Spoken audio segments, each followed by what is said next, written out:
The Injured Senior Podcast is here to help. Like it or not, the senior and elderly population is vulnerable to negligence committed by medical professionals, nursing homes, assisted living facilities, pharmaceutical and medical device companies, insurance companies, and everyday individuals and businesses. Your host, Steve Heisler, creator of the National Injured Senior Law Center, has been advocating for seniors' rights for over 30 years and is bringing you answers to your questions. This is the Injured Senior Podcast. Hello, Injured Senior Nation. This is Steve Heisler, founder and CEO of the National Injured Senior Law Center, and you are listening to the latest episode of the Injured Senior Podcast.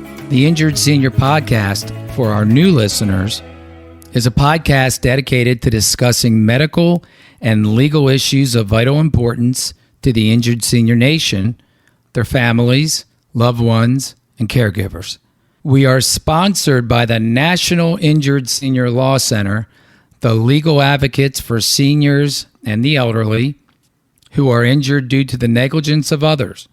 If you believe that you or a loved one who is a senior has been harmed by medical negligence, a nursing home, or any other type of personal injury, go to www.injuredseniorhotline.com or call 877-228-4878 to get help.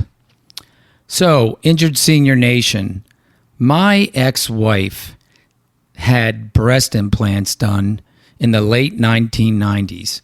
Now, she was a very healthy person. She didn't smoke, she didn't drink, she didn't eat bad foods. She was healthy. Now, not too far after, she started developing medical issues, including abnormal blood platelets. Now, she was told that she had an autoimmune disorder. She battled health issues until 2017 when she was diagnosed with stage 4 lung cancer. She died a year later. Now, we couldn't prove it, but we always suspected that the breast implants played a factor in her ultimate deterioration of her health and of her death. Now, we have with us today, Injured Senior Nation, Maria Gmitro, who is the president and co-founder of the Breast Implant Safety Alliance. She holds a master's degree in instructional education technology from the University of Central Florida and is the director of community outreach and patient advocacy for TrackMy Solutions, a medical device tracking patient alerting company. Maria experienced illness from newly FDA-approved breast implants and regained health upon removal of the implants. After healing, Maria decided to take action by supporting other women suffering from breast implant illness and BIA-ALCL, and that is anaplastic large cell lymphoma, through various support groups. She testified in front of the FDA at the most recent hearing on the safety of breast implants in March of 2019. She lives in Charleston, South Carolina, with her husband and 2 daughters. She hopes to raise public awareness because individuals do need accurate information to make informed decisions. Hello, Maria. How are you today? Hi there. I am well. Thank you. That's great. How are things in Charleston? Getting warmer. Yeah, it's we're recording this podcast in late April, and it's starting to heat up here in Baltimore as well. So I think we're in for a lot of hot weather in the summer months. Would you agree? Absolutely. Yeah. So when did you have the breast implants put in? So back in 2014, I was looking to have breast implants placed. I had some asymmetry going on, and the recommendation was breast implants. My husband and I started, doing our research, or so we thought. selected an excellent plastic surgeon here in Charleston. I actually had several friends use the same plastic surgeon, and I was selecting very similar implants to what they already had. And so it was June of 2014 when I actually had them placed. And in doing the research and discussing this with the surgeon, he had specifically said, remember all those implant issues from the 90s? Well, they fixed all that, and these are the latest and greatest new FDA-approved implants. So hearing that, I felt pretty confident in the selection we were making. Got it. So you had them done in 2014. Do you remember when you began to experience health problems? It was about age 39 when I had them placed. Within a few months, I started noticing fatigue had set in. And I was having just kind of bizarre symptoms that related to some sort of inflammation, some constipation and urinary inflammation. At the time, I didn't think that any of it had to do with my breast implants because I wasn't experiencing any pain in that area. I had assumed if there was a problem with my implants, I would, experience some sort of pain. As the months grew on, or continued on, I would have additional symptoms, some insomnia, some increased anxiety, some weight gain. And this just continued. And I would go to the doctor and they would run tests and basically tell me that things are coming back within normal limits. So we couldn't really figure out what was wrong. Prior to having breast implants placed into my body, I did not have any other surgeries. I, was very healthy and active, occasional social drinker, was a non-smoker. But after having the implants placed in my body, I wasn't recognizing, how much more often I was going to the doctor. I noticed that I would have cuts that would not heal very quickly. And it got to the point I actually had to stop working because I had so many doctor's appointments and they were recommending some medication for energy. And we just got to the point, my husband and I decided, okay, I was a teacher. Let's take a break from working and figure out what's going on with your health because all these different specialists weren't able to figure out what was going on. So joint pain started. I was seeing a rheumatologist, increased headaches. I was seeing a neurologist. Yeah, just a lot going on. Did any of the medical professionals, did any of the doctors, that suspect the breast implants? No, not a one. And in fact, I always would bring this up. Anytime I saw a new doctor, I would put down that, when you're filling out paperwork, what surgeries have you had? I've had one natural childbirth and I had breast implants placed in my body. Not one ever recommended that they could be related to my implants until I started to be diagnosed with a positive ANA with the rheumatologist. I was kind of going down this path of autoimmune issues and started kind of following different support groups for autoimmune. And at some point, Facebook suggested a page about breast implant illness. And as soon as I read about what it is, it just all clicked for me. Wow, this didn't start until I had these implants placed into my body. Everything that all these other women were experiencing was exactly what I was experiencing. And when I went to my general practitioner, I said, hey, I think this could be an issue. And the nurse said, don't believe everything you read on the internet. And I thought, okay, this isn't the internet of the 90s. This is, I have a degree in educational technology. I can tell what's, appropriate information. I thought that was very bizarre. But, as I went and saw more of a functional medicine type doctor, they said, absolutely, you could not be reacting well with having these in your body. So when did you finally decide that it was going to be appropriate to take the implants out? I think after I had tried several protocols from several doctors and I was still very ill, is when my husband and I decided that we have tried, everything else. I should have looked like a supermodel at how well I was eating, but I looked awful. My eyes were kind of, bloodshot and glazed, and it was like waking up every day with a hangover, but eating really well. Right. So we just took the chance, and I set up an appointment out of state to have my implants properly removed, and once they were removed, I felt really great. And it was kind of bizarre to have just had a surgery where you think you wouldn't feel well. But yes, I was dealing with, the incisions and whatnot. But overall, I just felt different. And my husband and I looked at each other and thought, there's something going on here. This is an injustice. You're saying that it was like almost instant that you felt like, oh my God, I just came out of surgery. The implants were just taken out moments ago, and already I'm feeling better. Yes, it was some of the joint pain, which was bizarre to me because, the bottom of my feet were hurting. And, after I had my implants removed, why is it the bottom of my feet didn't hurt so much anymore? Some of it was instantaneous, and some it's taken quite a while. I had a lot of hair loss while I had the implants, and it kind of documented how much I was losing. And as the times passed on, I don't lose the hair. I don't have the the skin rashes and whatnot. I did want to mention that before I took the implants out, I did see my original plastic surgeon, discuss this with him, and he basically threw his hands up at us and says, the FDA says there's no connection to the implants and these issues. But as my husband and I were diving deeper into the research, we realized that I was experiencing all the same issues that the women of the 90s had experienced. So is your personal experience, is that what drove you to co-found the Breast Implant Safety Alliance?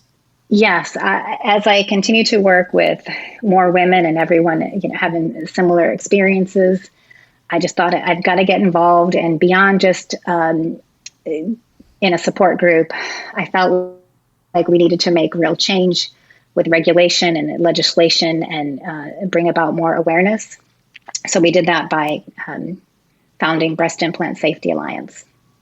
Okay. And I guess the Breast Implant Safety Alliance is an advocacy group, an awareness group? Yes, we are women. So, we're women owned, and we work with patients and physicians to increase awareness and to create change in regards to breast implants, as well as bring about other issues with medical devices. That's great. That really is great.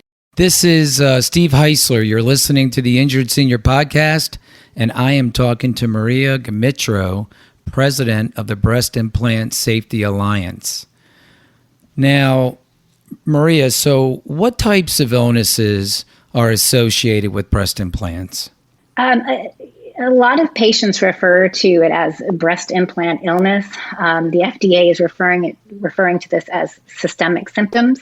The most common systemic symptoms that the FDA has reported is fatigue, brain fog, joint pain, anxiety, hair loss, depression, rash, autoimmune diseases, inflammation, and weight fluctuation. And there's more, but those are basically the top. There are also several cancers that are linked to breast implants. The one right now that we're watching for is BISA-ALCL, the lymphoma. Right. And what is that? Is that a form of leukemia or? Yeah, it's not a breast cancer. It is a form of lymphoma. And these symptoms usually occur at least a year out after surgery. It can develop, 10 years down the road from what they've seen in their research. It's not really entirely understood. Some of the common symptoms are redness, breast enlargement, lumps in the breast or armpit, and some asymmetry, changes in appearance, as well as some skin rash, hardening of the breast, fatigue, and weight loss. So it's a cancer of the immune system. The lymphoma, the ALCL is a cancer of the immune system. Is that correct? Correct. Okay. Of course, I have a personal interest in this, as I discussed in the beginning of the show. Has there been any link of, to lung cancer from the implants? Possibly. There are some other cancers. BIALCL is getting the most coverage right now. They say that breast implants are the most studied device, but I don't know exactly what they're studying because they don't seem to be studying the patients that have issues caused from breast implants. Right. So there are several cancers. I'm not sure. I'd have to look into that and get back to you, but there's nothing at this point that stands out that I could tell you definitively. Got it. The interesting thing is that she started out, because she had this done in the late 1990s, but she started out with the autoimmune, and she had abnormal blood platelets, and she just had always been a healthy person before, and then all of a sudden, soon thereafter, from the implants, she started developing all these different, problems, health problems that she had never had before. So, and no one ever talked about breast implants, So I guess that is that also is probably a big issue. Is that you ended up just having to go on the internet to talk about your autoimmune problem with a Facebook group, and then just by chance got directed over to the breast implant. So you hadn't even thought about it. Is that what goes on with most people who have the implants? Absolutely. And in fact, one of the scariest parts of all this is the women who have breast cancer and then have reconstruction with breast implants. And at some point, if they are becoming ill, they think it could be related to their chemo, or maybe their cancer is coming back. It's really difficult for them to connect the dots to their implants because they've trusted a doctor that has said that these are safe, and we believe they're not properly informed that the implants can cause illness, and that it can also, there's a man-made cancer from breast implants. We feel that is downplayed as the data increases about the man-made cancer, the breast implant cancer, and the systemic symptoms, breast implant illness. Right. We feel like patients need a lot more. Yeah. Has the FDA shifted their position on breast implants currently in 2021? Well, after we spoke in 2019, in October of 2020, they updated their labeling guidance for breast implants, which includes a black box warning. They have recommended a new informed consent checklist, which includes more information about BIA, ALCL, and the systemic symptoms, the breast implant illness. So yeah, there's been some changes from the FDA, and I don't know if we want to talk about this now, but unfortunately, we can't mandate what the FDA recommends. We wish we could. But that's why several of us are working on legislation, across the United States to update informed consent so that patients are aware, and plastic surgeons, or anyone doing breast implant surgery will provide a more proper informed consent. And when you say informed consent, that is actually telling the patient what the risks are of getting the implants, correct? Exactly. I think that when I had sat down with my surgeon and we discussed the risks, it was, the implant might rupture. Of course, I had the gummy bear implant, so they demonstrate how it, you can cut it in half and it's, still not going to leak. Then you find out, it leaks microscopically. Saline implants are actually, housed in a silicone shell. Just, we've got silicone implants, and then the saline implants are filled with saline, but they still have this silicone shell. So they talk about, rupture happening, or capsular contracture, which is, where the breast hardens.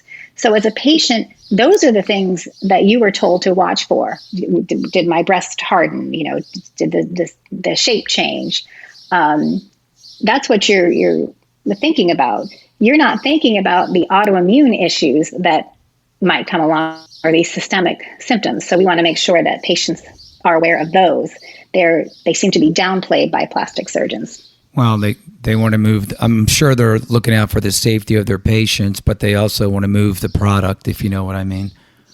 Yeah, and I think one of the frustrating pieces to me is it took several years for us to figure out that I wasn't reacting well to these implants. And if I had known early on when I was starting to experience symptoms, that if I could have just removed the implants, maybe less damage would have been done. I wouldn't have spent years, thousands and thousands of dollars trying all these different protocols and trying to get well. It would have been helpful to know, hey, you know what? You are someone that's not reacting well to these, and let's take them out. This is Steve Heisler. I'm chatting with Maria Gmitro, who is the co-founder of the Breast Implant Safety Alliance, and you're tuned in to the Injured Senior Podcast. Now, Maria, what breast implant products have been recalled, if any? So in June of 2019, there was a particular textured implant that was recalled. Textured breast implants seem to be the implant that is connected to the lymphoma. Mentor, Sientra, and Allergan all make these textured implants, but the ones that were actually recalled were the Allergan BioCell implants. And what was very difficult for the patients I was working with, it's not very cut and dry, because these implants actually went by several names over the years. At some point they were called McGann. So I would work with these patients and they'd say, oh no, mine aren't recalled. I had such and such. And that's one thing I was able to do with our company, Track My Solutions, is that patients could try to put their information in there, and we could figure out if this was actually a recalled breast implant. All right, so I guess, and you're talking to somebody who is pretty ignorant as far as the different types of manufacturers of the implants. So you're saying that McGann, I guess, if somebody is contemplating getting breast implants, or if our Injured Senior Nation listeners might have had implants back in the 90s or early 2000s or whatever, is there any names that, as far as manufacturers, that they need to be aware of so that they might want to get the implants taken out, even though it has been, maybe a long period of time? Excellent question. So the actual recalled breast implants were made by Allergan. At some point in time, the name of the company was McGann, but there are several different types of breast implants that were actually recalled. I wouldn't be able to list because there are so many. And the problem that we run into, Allergan has lost track of these patients, and a lot of patients that have had these implants for a long time in their body, they might have been given, implant ID cards at some point in time. They've lost them. We have patients that try to contact their implanting surgeon. They are no longer in practice, so they have no information. They can't remember, which type of implant they've had, placed in their body. And as far as the cancer that's developing, this was happening with a textured implant, regardless of the maker. They just so happen to have a voluntary recall with this Allergan BioCell textured implant. It's interesting because Allergan. What is a textured implant? I'm sorry to interrupt you, but I have no clue. Is that different than? Oh, yeah. Great question. So there are smooth implants. When you go to touch the silicone, it's very, very smooth. A textured implant, not exactly sure of the exact material, but it's almost like a gentle sandpaper kind of feel. And so those are used, I think, from what I understand, they're used typically in a lot of mastectomy patients because the implant doesn't really slide around. So that texture would help to hold it in place, if that makes sense. Okay. And those seem to be the dangerous ones, the textured implants. Yeah, those are the ones that, all implants are causing systemic symptoms, but those are the ones that we find are related the most to the BIA-ALCL breast implant cancer. The interesting part about this voluntary recall is that not the manufacturer or the FDA is recommending or paying for removal of these breast implants.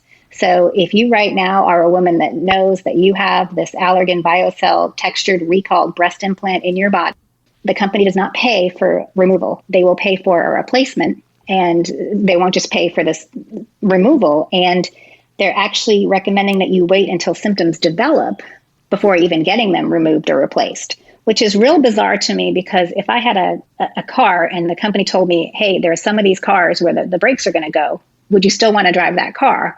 These women do not want to keep these breast implants in their body for when cancer does develop. That is ridiculous. I mean, I cannot believe, that these manufacturers are being so, I mean, that's just, that's unheard of. I mean, they need to come out. And I know why they're not doing it, because, they just, they're going to go down, they're going to wait as long as it takes. They're not going to go down without a fight. And, I mean, that's a great analogy with cars. And right, if your car is, if the brakes don't work right, or, whatever, you need to get out of that car. You need to get rid of that car. Yeah. And I'm going to bring up another analogy, a car analogy, in a little bit, but I did want to discuss some of the data. Go right ahead. So right before we spoke at the FDA hearing, the FDA released about 450,000 adverse event reports that nobody had seen. So breast implants were in the news a good deal in the late 80s and 90s, and anyone searching the FDA website for adverse events from the device would have assumed that the devices were now safer. Part of that was due to a reporting program the FDA allowed the device makers to file reports where no one would actually see them. As awareness of the issues grew among the breast implant support groups on social media, they wondered what was happening to the reports they made about the problems. And like I said, at the public meeting for breast implant safety, the FDA published those additional almost 450,000 reports that no one had previously seen, which is crazy, because how can any of us make an informed decision about our health without having this accurate data? So the FDA then vowed to release those reports publicly. And this was the first that doctors and patients really learned how many reports had been missing from view for so long. After the meeting, physicians started reporting more because they saw the possible links between the breast implants and lymphoma, as well as the autoimmune issues. And in that meeting, the seriousness of the BIA-ALCL, especially with the textured implants, was discussed as a brief discussion on using biologic mesh to wrap smooth implants if textured implants were no longer available. And then there were, more device issues reported. So patient problems can now be viewed and include issues that may be due to breast implants and not associated with aging, such as memory loss, arthritis, depression, anxiety, autoimmune disorders, and neurological deficits. And I can speak more to numbers if you need any of that. Well, we are kind of winding down a little bit. I'm gonna have you back on so we can talk, because there's so much content and there's so many topics that we can talk about regarding breast implants. I will just comment that I had a very, very nice guest, Madrice Kennard, on a couple weeks ago, and she talked about very similar problems with people who have gotten hip and knee implants. I think the bottom line is that your body is not, very welcoming to, foreign invaders.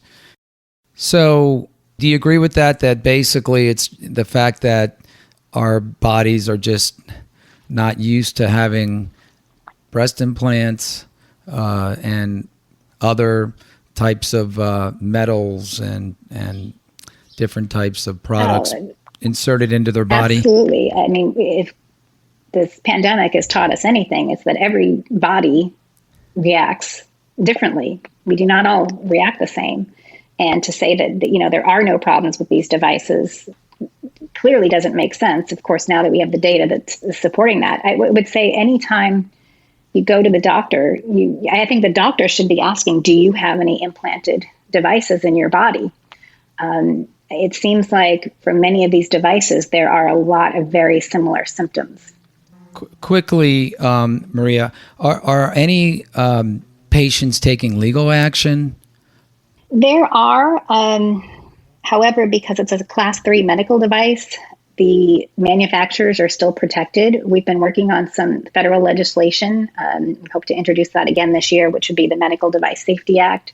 Like I said, the manufacturers, the stakeholders are able to sue, but not the actual patient that has experienced harm. So we've been working on that. We also are working on the Medical Device Guardians Act. And what we'd like with that is for physicians to be mandated to report adverse events, symptoms to the FDA, because right now it's just the manufacturers and hospitals. A lot of times patients and physicians aren't aware that they can report, but having, this information would change the data and we would know more, so we could make better informed decisions. As a patient, if you're experiencing, an adverse event or symptom from, let's say, a medication or a medical device, you can actually self-report into the FDA's MedWatch program. I'm not sure if you can put that up on your site, but if you just Google FDA MedWatch, that will come up. Yeah, we will put that in our show notes.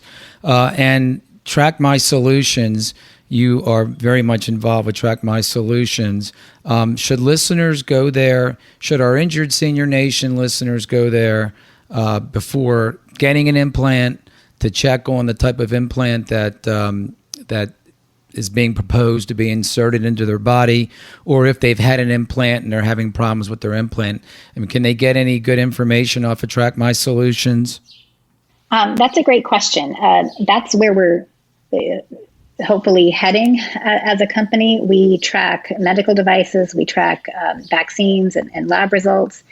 With Track My Implants, basically when a patient is in a surgery center, the recall notification process will be digital. Your implant ID cards are now digital, and patients can go to trackmysolutions.us and use our Track My Implants solution for free right now. It is actually a bit difficult for patients to enter their own information.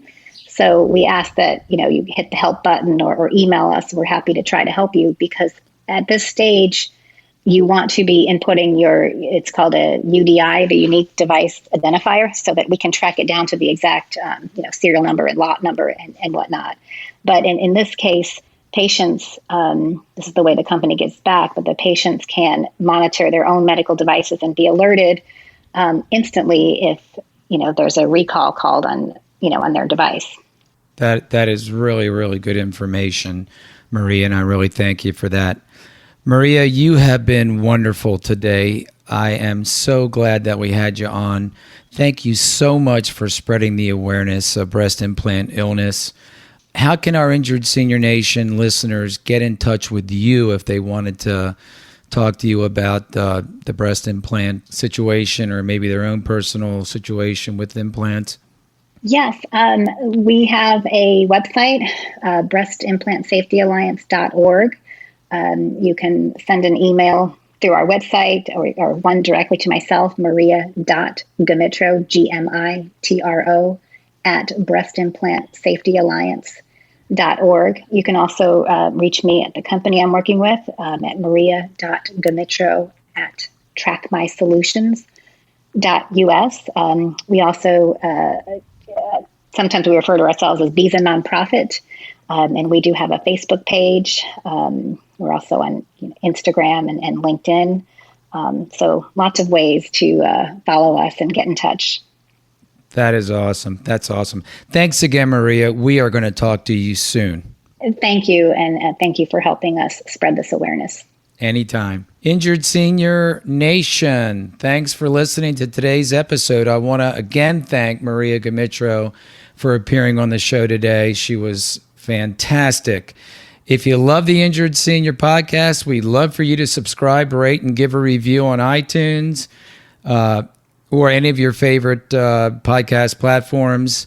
If you want to share your particular story about breast implant illness or any other type of medical issue, feel free to email me at steve@injuredseniorhotline.com. I'll be sure to respond and see if it's a good fit to have you on the show. Until next time, my good friends, looking forward to next week's show. Stay well, stay safe, and I will talk to you soon. Goodbye, everybody. Thanks for listening to the Injured Senior Podcast. If you enjoyed the podcast, please rate, subscribe, review, and share on Apple, Google, or wherever you get your podcasts. Connect with us at injuredseniorpodcast.com and sign up for our newsletter. To find out more or to get help at any time, visit injuredseniorpodcast.com or call 855-622-6530. That's 855-622-6530.